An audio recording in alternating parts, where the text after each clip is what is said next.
شکه خپل ځان وازمویې تر اوسه پورې مې چې څه ویلي دي چې زده کړي هم دي که نه دا ډېر زیات مهم دي ځکه چې په هر درس کې چې څومره مخته ځي انسان باید خپل ځان بیرته شاته وګوري چې زه مې کړی مې دي که نه دي.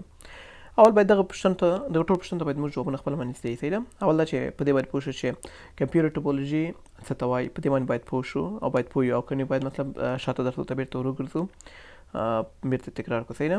بل میش ټوپولوژي او سټار ټوپولوژي یو مثال دوی دواړو منځ کې توپیر څه دی که نه، په منځ کې توپیر څه دی یعنی دوی څه کوي، میش ټوپولوژي کوم کارونه کوي، سټار ټوپولوژي کوم کارونه کوي صحیح ده.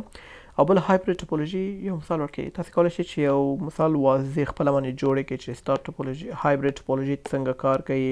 که تاسو خپله باندې وغواړئ چې یو نیټورک جوړ کړئ خپل ځان سره، تاسې کولی شئ چې یو نیټورک جوړ کړئ پې باندې کار وکړئ صحیح ده. او بل د کور لپاره کومه ټوپولوژي غوره ده، اکثره د کور لپاره موږ کومه ټوپولوژي نه کار اخلو صحیح ده. دا کولی شئ چې خپله باندې پې باندې کار وکړئ، کوم دغو پوښتنو ته جواب ورکړو نو انشاءالله تاسو تر اوسه پورې ښه مخته تللی یاست. او که نه هم بیا هم خوا مه بدوئ، کولی شئ چې په یو ډېر کم ریویو باندې بیرته دا درسونه که تکرار یې کړئ انشاءالله دا ټول شیان هم ډېر اسانه یې زده به یې.